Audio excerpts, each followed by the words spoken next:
This is the Tom Baby Tales, and I'm your host, Shannon Evans.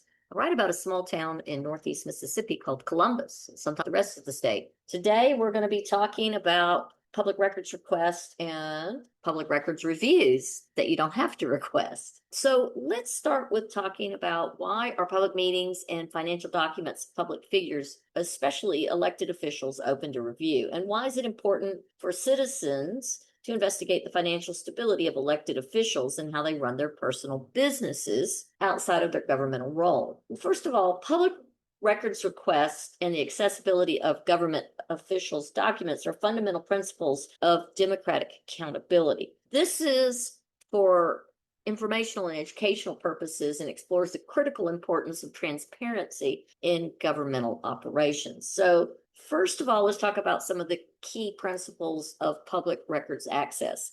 Public records provide citizens with insights into government decision making and allow for independent verification of governmental actions and the behaviors of elected people. It prevents potential corruption and the misuse of public resources. A lot of the stuff that protects this is the Freedom of Information Act, which was signed, I believe, in 1964 by Lyndon B. Johnson. And then there's, of course, the state level public records laws and the constitutional protections for public information access. Now, what is some of our rationale for this? There are these financial disclosure requirements, one of which is in our state is governed by the statement of economic interest that individual elected officials have to fill out and file with the state. So they have to disclose things like their personal financial interests, their potential conflicts of interest, the sources of income, and their investment portfolios. Now, there are some ethical considerations of why they have to do this. One, it prevents abuse of governmental power and ensures that they remain somewhat of a certain level of integrity, and it provides some mechanisms for public oversight, which is what we're going to be doing today. So some of the types of accessible public records that we should have access to are financial documents like budget allocations, expense reports, travel expenditures, compensation details of your elected officials, meeting minutes, public hearing transcripts, legislative session records, committee deliberation documents. So even at the city council or board of aldermen's level, you should have all of these types of records at your beck and call. They also have to keep communication records. So they have to keep official emails, correspondence related to public business, policy development communications, and that includes messages on their phones, whether it's their personal phone or it's the phone that belongs to the city, the county, the government. If they're doing government work on that phone, or there's government communications or publicly recorded public communications that should be unfettered access to the public, then they have to have that stuff. Now, you as a citizen have certain mechanisms to look for things. I have done a lot of public records requests, which is a process. You submit a formal written request, and some of the places that you will ask to do this will have forms and some will not. Sometimes you have to make up your own form.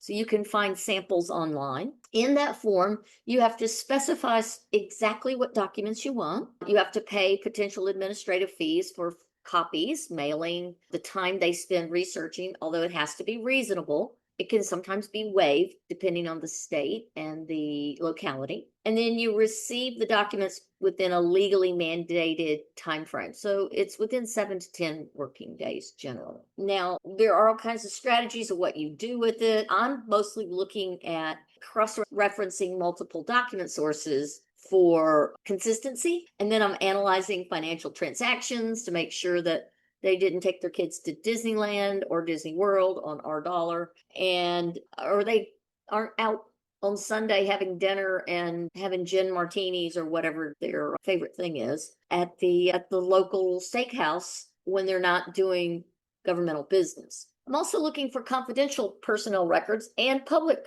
personnel records. Some things get to be redacted, things like social security numbers, and the public entity is either going to just straight up obey the rules and get you the structured request procedures, or you have to go through an appeals process for denied requests. And that's what I'm getting ready to do, is to start an appeals process, because I've been given incomplete information, and information has nothing to do with what I have requested and have paid for. So let's talk about some of the civic responsibilities we have as citizens. We have to understand how governmental transparency works. We have to be able to analyze the content critically, and we have to know how to do further research to understand acronyms and abbreviations and some inside terminology. Now, public records access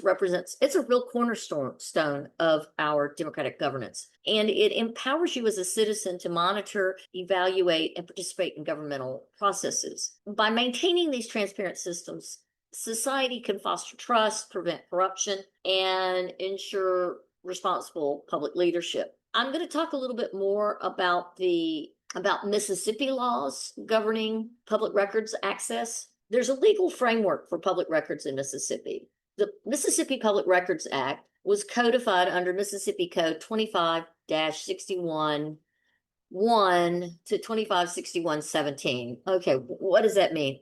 It's a comprehensive guideline for public records access, and it ensures transparency in Mississippi's governmental operations. That means from the state level all the way down to the local community and any governmental agencies that are operating within the state.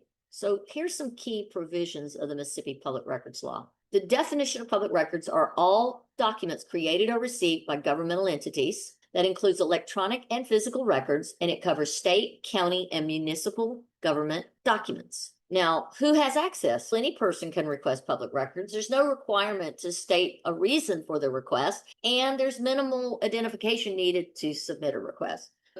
Twice now, I have made a request to ask for specific content from the Columbus Housing Authority, and the two previous requests I've made I've been asked twice what was my reason for my request. I don't have to have a reason to have access. Now, the first time I was pretty direct with them. The second time I said, I just want them. So we don't have to tell them what you're looking for, and you don't have to state your reason for looking for their request. So what's the procedure? In Mississippi, you have to do a written request to a specific organization, and it can be submitted either by email, physical mail, in person at the agency. You must provide specific description of requested documents. So I said I want the emails, I want all attachments, et cetera, et cetera. So I was very specific in what I was looking for, and I put the date range. I wanted from January 1st, 2023 to present. And I wanted some very specific emails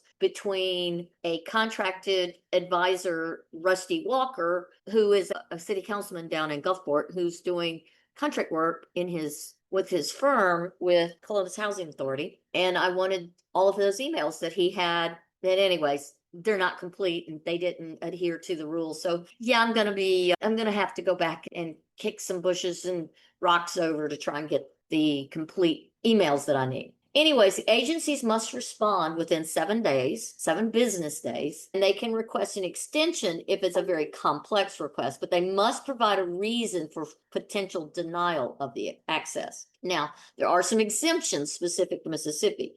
For instance, you don't need anybody's personal medical record. You cannot get information on ongoing criminal investigations, and you can't get personnel files with sensitive information, student educational records, or confidential economic development negotiations. You just can't. So just knowing the rules, that still gives you a lot you can ask about. Now you can ask for reasonable copy fees. It shouldn't be like $1 a page. That's absolutely outrageous considering what paper costs. The administrative costs can be charged. Those too should not be outrageous. And I think the Columbus Housing Authority is charging me an outrageous amount. They must provide a cost estimate before documents are reproduced, and you have to pay it before they will even start doing the work. And a fee waiver is possible for public interest requests. Now, all of my fee waiver requests have been denied, but I'm still going to ask, because I do think everything I'm asking for within reason,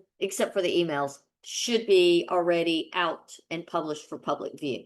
Now, this is what you do. You put forth a written formal document, you make specific, you identify the documents, and then you give a very precise scope. And that's usually by date. And then they come back and they tell you what it's what. Now, the interesting thing is there are a lot of records where you do not have to go digging around and filling out a public records request. You can do the actual research. One thing is land records. Now, I'm going to start with showing you how I go about searching for official records online for more recent purchases. Now, I cannot usually do ancient deed lookup, but most deeds have been updated in an online version with most counties in Mississippi, at least since through 2000, some of them earlier. Now, where we're going to be looking, which is in Harrison County down in the Gulf, we're going to look at some documents that could go all the way back to the 80s. They've put a lot of their more recent deeds and filings online. So let's get started. So I went to landrecords.co.harrison.ms.us. All you got to do is look up your land records for your county and in your state. So I have to click this terms of usage. And then, as you can see, I've been looking. I've set this up. Ferdinand Walker, their beginning date's 1800, although I doubt their early documents are online. And I went all the way to, let's go to the present. Okay. Now I can make these all down to the deeds, errors, general plat books, or trust. I can narrow these down. I can go all the way down to deed books. Let's see if we got any tax documents. So we got oil and gas. There's all kinds of stuff down here. Trust books. So if you know what you're looking for, trust book, release of tax liens, we got all kinds of things we're looking for. All right. I'm going to just pull the general. Let's just pull everything in general, and I'm going to search the records. Now, this one's going to return 105 documents. That's a lot. And I'm going to set this so I can see 50 at a time. There are 50 at a time. Now, all of these, I can see different documents, but the one I want to look at today is, it may not be on this page. How about this one? Gulfport City Planning Commission and R.B. Walker. What is this one? Let's look at what this document is. There it is. I'm going to pop it out so I can see it. Oops. And I'm going to go, let's go to the next page. Oh, it's a parcel. You can see the map of the parcel and where it's located. These are the parcels he owned or owns. These are the descriptions. Okay, so I can look at all these. And he went through some sort of planning commission. Let's look at this. It says the owner's dedication. Oh, he and his dad, because Ferdinand B. Walker over here is his dad, and this is Rusty Walker, and who signed all these documents. Yeah, it's just a surveyor's certificate. Nothing of much interest to me. Okay, so I'm now going to go down and look a little further. I want to see. Ooh, what's this one? And I'm just going to keep poking around in these documents until I'm happy with that I found the document I'm looking for. All of this is public records. None of this is a secret. So this is a land deed. It was filed. If you look at the top up here, it says the instrument was filed on October 21st of 2013 at 4:16 in the afternoon. There's 6 pages. It was prepared by the Alfred Conan of Pear, and Conan Law Office. It's related to a piece of land that's in section 30 and all the descriptions. And then it tells us that this Mamie Street Properties, and they owe $1,013,358.50. Now, who's it owed to? Let's go up here. The indenture made between Mamie Street Properties, whose address is 17 River Bend, as grantor. They're the ones who owe the debt, and Ferdinand Walker the fourth and Ferdinand B. Walker. So they bought this piece of land for $1,013,358.50. And what piece of property is this? Let's go all the way to the end. It's a bunch of parcels of land. Now, what's interesting about these is these parcels of land, I believe, were purchased with the $1.2 million that Rusty and his father were the trustees for and borrowed from the Leggett Foundation. So let's go back. Let me see if I can go back to the Leggett properties. So I'm going to go back a page. I got to go back to the previous page. And here is the Leggett property, or the Leggett. Yeah, here we go. It's a warranty deed. So this one was from 2007, and the Revocable Trust gave a bunch of tracts of land, 1 and 2, to Ferdinand and Rusty Walker. And it says for $10, but usually that's just a way of because there has to be a dollar value. But it was filed on April 13th, 2007. So all of this is public record, y'all. Now, one of the other public records that we could gain access to in here, is this it? Nope, it's not that one. Here we go. You can also find out if anyone's delinquent on their taxes. Now, what's interesting about that? The state of Mississippi phones on delinquent taxes, especially of elected officials. I'm gonna have to open up my phone now, and I'm gonna read to you what the state statute says for elected officials. There's a Mississippi Code provision that says elected officials must maintain current tax status. Delinquent taxes can result in disqualification from office, potential legal proceedings, and removal from elected position. There are certain tax compliances, which include state taxes, county taxes, municipal taxes, and personal property taxes. So I want you to look up here. While this is not his home, this is a piece of personal property. This is something that he and his wife own. And let's see about this one. This one is the same piece of property.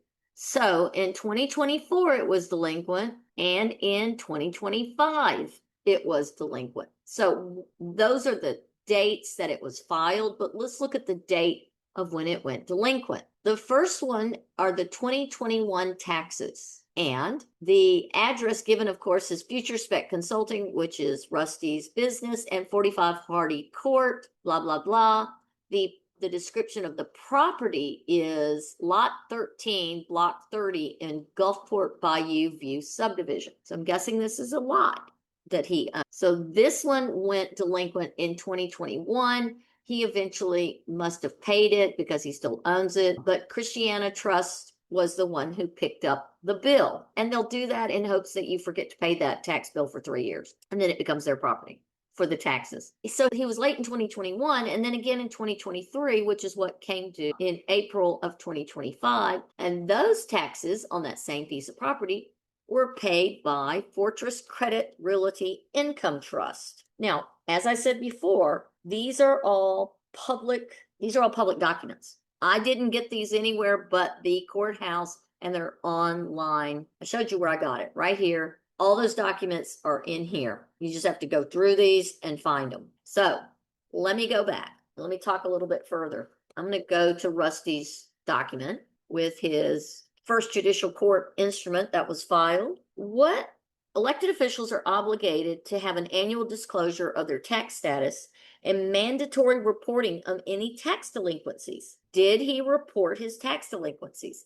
I also am curious, was he ever delinquent on his home tax? Which means I can go look up his homestead exemption and whether he lost that because he didn't pay his taxes in a timely manner. I'm curious because we're entrusting this guy with lots of money in the city of Gulfport, and my town is entrusting him with hundreds of thousands of dollars. So what's the consequences of tax delinquency? There's a potential suspension from office. There's public record of tax delinquency for them. There's a mandatory notification to election authorities. Has he done that? There's also some long-term implications: potential permanent disqualification, loss of political credibility, and legal challenges to current office holding. Now, accessing land and tax records. Accessing land and tax records. There are public access mechanisms, like going into the website of the county clerk's office, using their public portal, using property databases. You can also go to the Harrison County Tax Office and look things up on the map if you have the address. So you could take the address from this and you could go look it up and see if he's paid all of his taxes. You can also contact the local tax assessor's office. You'll need to know how to read some of these documents and the numbers that they want. One of the things they often ask for is this right here, which is called the PPIN number. It's the property identification number, essentially. So these things are all accessible, and they allow us to hold elected officials accountable. One of the things that I take as a key takeaway of all this is that there is comprehensive land documentation out there. And there are strict tax compliance rules for elected officials. Now, are they carried out? Does anybody ever ask? Does anybody ever tell Rusty Walker, you shouldn't be in that position. You should be suspended without pay until you get your house in order. Now, his house may already be in order. He may be up to date on all his other taxes. I don't know.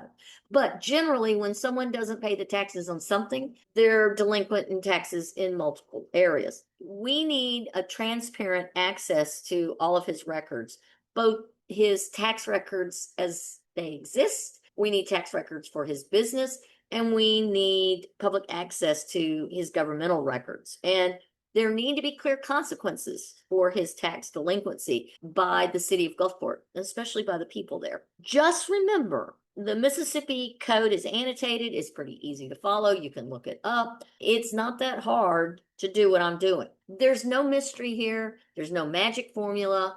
It's just good old-fashioned research, and anyone can do it. I'm not a lawyer, never pretend to be, never would be. I am just a citizen. I do historic research, so I'm always in courthouses, so I'm a little bit familiar with deeds, but I even have to consult with other people to help me to understand some documents, but most of them are pretty clear. You can put them through some trained AI tools that will help you interpret them. Now, you have to be careful about that because not all of them are good and not all of them are accurate, but it'll give you a good general understanding of what the words mean. The other thing is that a lot of the legal, I'm going to call it mumbo jumbo, the legalese that's in these documents are often explained in parentheses, especially in deeds. I want to encourage you to go out and see what your elected official has been up to. Next episode I'll show you how to go look at their statement of economic interest if they are elected in the state of Mississippi. And every state's supposed to have that. And it's clearly going to be on a different website than where ours is. Ours is with the Secretary of State. But I'm not doing anything that you can't go look up. And I think that this is something that's really critical, especially considering the world we currently live in and the number of elected officials who are under the radar and are responsible for large amounts of money when they can't even take care of their own personal finances or their professional finances in their own businesses. And we're supposed to trust them to take care of our money. And it is our money, whether it's federal, state, or local. You're paying those taxes. You're paying taxes every time you eat out, every time you make a purchase. Those are our dollars. So those are our tax dollars. And they're going to these communities and they must be held accountable. And the quickest way to hold them accountable is by doing your own public records request. The Freedom of Information Act was written for you and me, not for them. I want to thank you for coming on my podcast, Tom Digby Tales, and my YouTube channel, Tom Digby Tales. Until next time, this is Shannon Evans.